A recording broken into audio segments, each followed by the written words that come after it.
아이들이랑 다큐멘터리 진짜 많이 보시는 거 정말 추천드려요. 얘가 수능 지문으로도 되게 자주 실려요. 저희 집은 금요일 저녁이 책요일입니다. 금요일에는 12시까지 안 자게 허락을 해주되 책을 읽어라. 단어 찾아볼게요. 패드를 열어주세요. 그러면 걔가 다치지 않도록 미리미리 시켜놨다가 밤새 유튜브를 본다던가 적발하고 혼내고 벌 주고, 이 기간을 통과하면서 느꼈던 게 전자기기는 절대적으로 통제해야 되는구나. 집 공부를 해야지, 거실 공부를 해야지 라고 생각하셨을 때 TV는 없애야 되는데, 소파 없애야 되는데, 여기 거실에다가 거실용 공부 책상을 놔야 되는데, 이런 규칙에 얽매이시게 되면 이거 하다 지치세요. 보시는 것처럼 저희 집에 TV 있고요. 아주 애정하는 TV입니다. 저희 이거 없으면 안 돼요. 일요일마다 저희 집 아이들은 여기서 런닝맨을 꼭 봐야 하고요. 런닝맨 보면서 짜파구리 먹는 게 저희 집 애들의 되게 큰 즐거움이거든요. 학교 갔다 오면 5시에서 6시 정도 됐을 때 도착하면 저희 집 애들은 이걸 유튜브 봐요. 좀 편안하게 널브러져 있는 시간, 나도 휴식이 있어 라는 이 의식을 좀 갖게 하고요. 눈으로도 좀 편하고, 오며 가며 제가 지금 뭘 보고 있는지 알 수 있기 때문에 컨텐츠가 점검이 됩니다. 아이들이랑 다큐멘터리 진짜 많이 보시는 거 정말 추천드려요. EBS에서 좋은 양질의 컨텐츠는 책으로 나오거든요. 얘가 수능 지문으로도 되게 자주 실려요. 한동안은 EBS 자본주의 시리즈가 수능 국어 영역에 꽤 오랫동안 실리고 활용되고 뭐 이랬었거든요. 그러니까 다큐멘터리를 아이들이 자주 보는 거 되게 큰 도움이 됩니다. 저희 집에 책이 좀 많은 편입니다. 아무래도 엄마 아빠 책이랑, 그 다음에 중학생이 볼 거, 초등 4학년 아이가 볼 거. 저희 집 딸아이가 아직도 그림책을 되게 좋아해요. 이건 제 욕심인데요. 제발 보세요 하는 책들은 그냥 이렇게 꺼내서 실제로 잘 안 보긴 해요. 고전 같은 경우에는 아이들이 이름을 들어본 것과 안 들어본 게 달라요. 수업 시간에 등장하면 오, 아는 거 나왔네 라는 것만으로도 효과가 있기 때문에 나와 있는 고전들은 이름이라도 바꿔놓고 언젠가 보겠지 하는 마음으로 두고 있는 상태입니다. 아이들이 책을 좋아하게끔 만드는데 많이 노력을 하셨던 것 같아요. 좀 더 소개해 주실 수 있으세요? 책이라고 하는 걸 즐거워, 재밌어, 나의 최대 취미야 라고 생각할 수 있게끔 하기 위해서 첫 번째, 전자기기 관리는 꼭 해주셔야 돼요. 애가 심심해야 심심한데 책이라도 볼까 하는 생각이 들고요. 교과, 성적으로 연결시키지 않으셔야 돼요. 필독서라든가 추천도서, 교과서, 연계도서, 중학생쯤 됐으면 비문학도 읽어야지, 이걸 안 하려고 노력해요. 그걸 강요하는 순간 애들이 책에서 멀어지기 때문에 최대한 읽고 싶은 책을 읽도록 냅두고 있는 중이고요. 그 다음에 애들이 책에 취할 수도 있지만 책 읽는 분위기에 취할 수도 있거든요. 그래서 저희 집은 금요일 저녁이 책요일입니다. 금요일 오후에는 공부를 안 해요. 다음날 학교 가는 거에 대한 부담이 없는 그 금요일에는 12시까지 안 자게 허락을 해주되 책을 읽어라.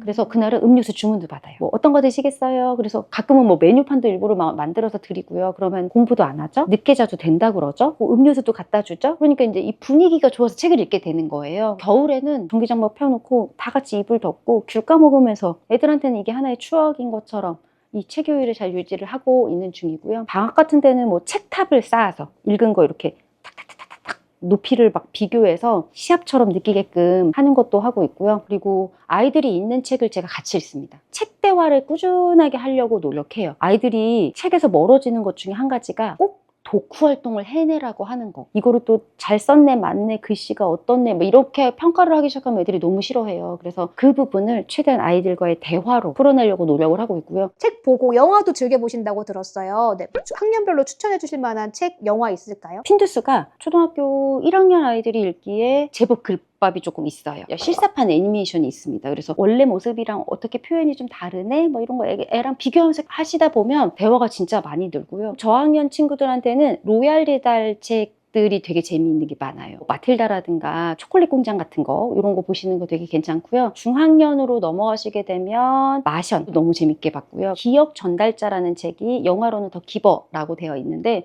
이것도 너무 재밌게 봤고요. 마당을 나온 암탉 같은 거, 영화로 나와 있는 거 비교해 보시는 것도 좋아요. 이번에 백희나 선생님의 알사탕이 애니메이션으로 나왔잖아요. 이런 단계부터 시작하셔가지고 쭉 넘어가시면 좋습니다. 저희 큰아이는 현재 웹소설 단계, 중증 외상센터나 전지적 독자 시점 이런 거를 꾸준하게 읽고 있는데, 이 책들이 다 되게 두껍고 양이 많고 읽는 호흡이 좀 길어요. 둘이 같이 읽은 만큼의 부분을 드라마로 이렇게 같이 보는 시간을 좀 많이 갖고 있는데, 사춘기 아이와 이렇게 공감할 수 있는 부분을 많이 찾으실 수 있을 것 같습니다.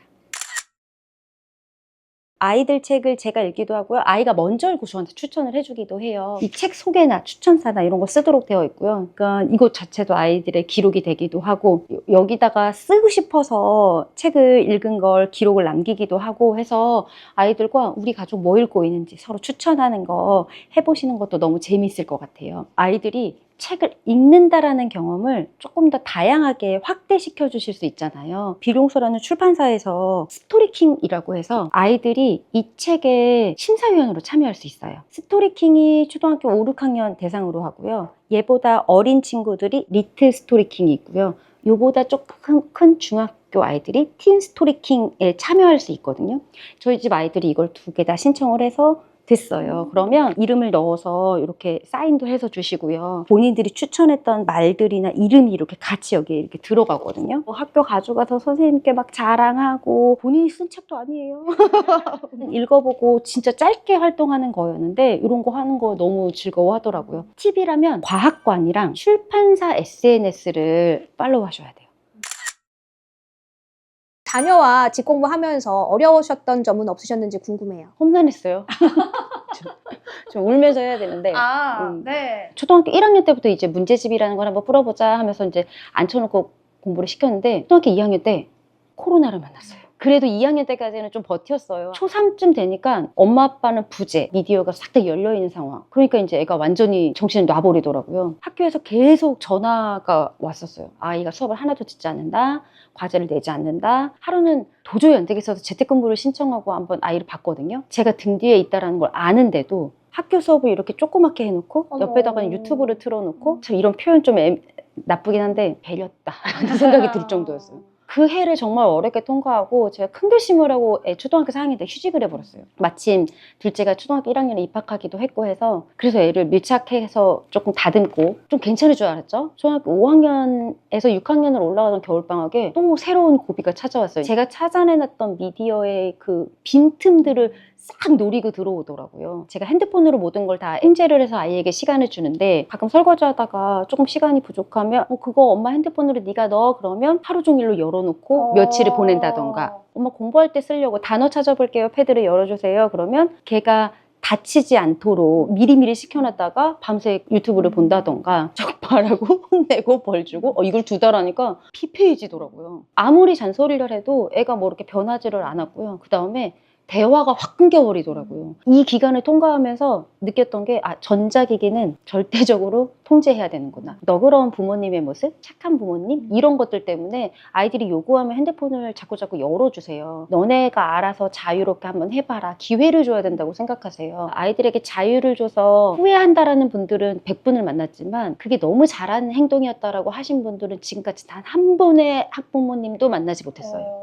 어른도 통제가 스스로 안 되는데 그걸 제대로 쓰는 아이들은 정말 존재하지 않습니다. 제가 고등학교 졸업하는 친구들, 특히나 성적이 좀 좋았던 친구들한테 초청해서 반에서 이렇게 간담회를 진행을 하게 되면 거기서 애들이 하는 절대 빼먹지 않는 말은 전자기기, 특히나 스마트폰을 2G로 바꿔라예요. 근데 굳이 이걸 우리가 스스로 열어줘야 될 필요는 없어요. 모든 전자기기는 철저히 통제하시는 게 답입니다. 어떻게 통제해주고 계세요? 애들 핸드폰은 모두 다 제가 앱으로 다 시간을 20분 정도만 사용할 수 있게 해놨고요. 집에 들어오면 다 제 책상 옆에 충전기를 꽂아서 순서대로 모두 다 있는지 다 확인을 하게 돼요. 그리고 컴퓨터도 앱으로 하실 수 있거든요. 현재 화면 캡처도 돼요.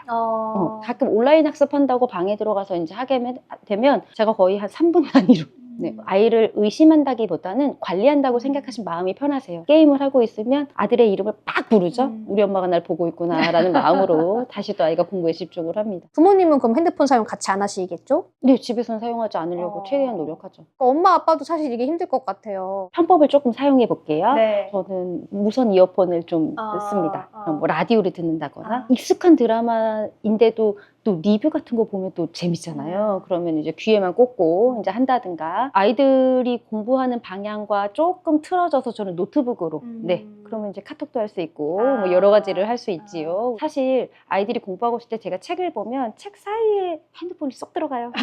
네. 그래서 방향만 잘 설정하시면 나의 지루함을 어느 정도는 해소하실 수가 있거든요. 굳이 그거를 이렇게 보여줄 필요는 없으니까 많이 자제하고 있습니다. 네. 자제를 너무 이렇게 억누르지 마시고. 네네. 그럼 아이 게임은 어떻게 해요? 처음에는 게임을 아예 못하게 하다가 그건 또 안 되겠더라고요. 오늘 공부를 끝내면 매일매일 열어줬어요. 전문가 선생님들에게 여쭤봤더니 똑같은 양의 자극을 계속 넣어주는 거잖아요. 매일 30분이거나 또는 1시간 정도의 게임을 꼭 해야 되는 아이가 돼버리는 거예요. 이것도 은근 중독을 만드는 결과를 갖고 온다고 하시더라고요. 그래서 너무 뜨끔해서 아이가 매일 공부를 하면 1시간씩의 게임을 할 수 있도록 열어줬었는데 일주일로 따지면 7시간이거든요. 그래서 이 7시간의 총량을 지키되 몰빵을 좀 할 수 있도록 주말에 3시간을 다 써도 되고 또는 친구들이랑 약속 잡고 하고 싶은데 그걸 또 못한다고 해서 그러면 매일은 안 되지만 7시간 중에 네가 좀 땡겨와서 미리 하거라 라고 하면은 또 이제 그걸 조절을 해서 합니다. 7시간이면 적지 않을 것 같아요. 그럼 충분히 보상을 해주시는 것 같은데요. 충분히 보상해준다는 느낌은 전해주고 본인은 공부를 제대로 안 하기 때문에 저희 집 애들은 유니콘이 아니라 제대로 공부를 안 하기 때문에 그 양을 다 가져가지는 못해요.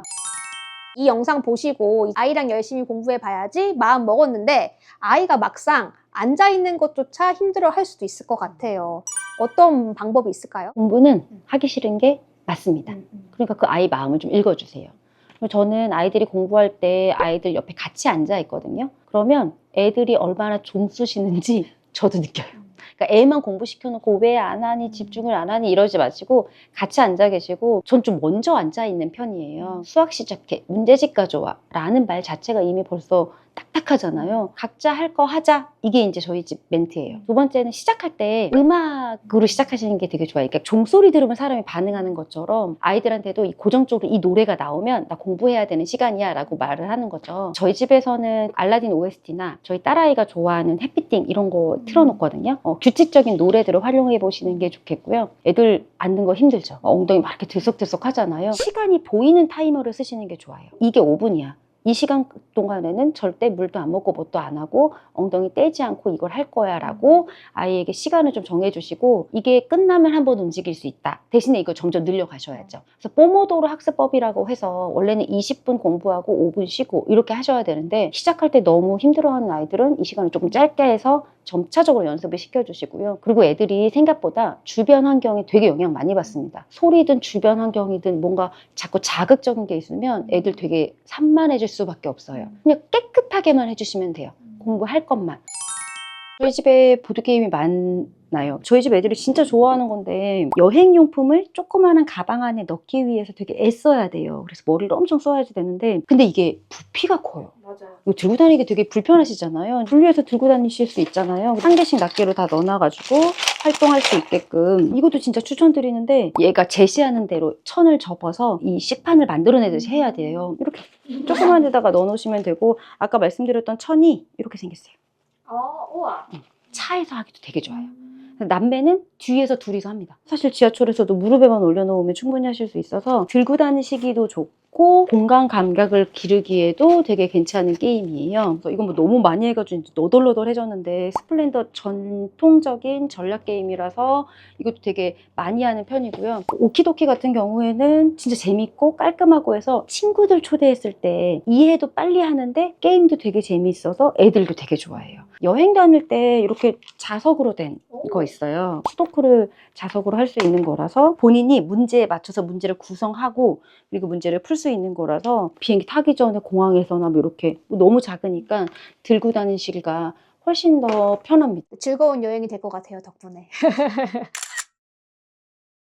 마지막으로 부모님께 한마디 해주세요. 힘드시죠? 이게 집 공부를 해야 된다라고 말씀을 드리는 순간 이 모든 게 부모님에게 짐을 지어드리는 것 같아서 좀 죄송한 마음이 들기는 하는데 우리 집 가족 문화로 좀 여겨주셨으면 좋겠어요. 전자기기 사용 안 하고 즐겁게 보드게임도 하고 책은 같이 읽고 저녁 먹고 나면 다 같이 각자의 할 일을 하면서 시간을 보내는 이렇게 해서 내 삶을 잘 꾸려나가는 아이가 될 수 있도록 우리 집만의 가족 문화를 만들어주신다라고 생각하시면 규칙을 지키고 하나하나 했네 안 했네를 따지는 것보다 좀 더 자연스럽게 흘러갈 수 있어요. 모든 순간에 공부를 주인공으로 두지 마시고 우리 아이를 주인공으로 두시면 조금 더 편안한 집 공부를 꾸려나가실 수 있을 겁니다. 네, 오늘 좋은 말씀 정말 감사합니다.